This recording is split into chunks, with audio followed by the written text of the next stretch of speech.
準備，黃旗舉。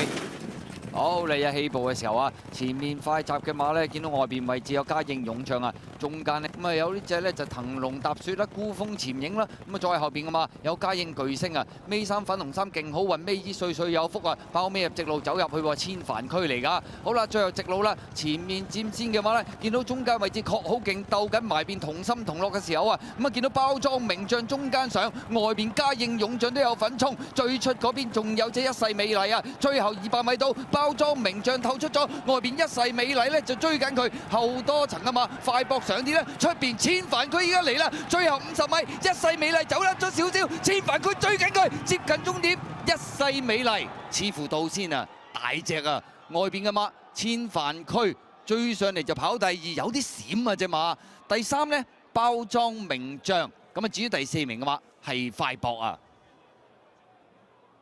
咁啊，尾場賽事啊，咁啊末段鬥得好刺激，咁啊艾少禮、蔡約翰都食過尾糊啦，一世美麗大熱贏馬嘅千帆區。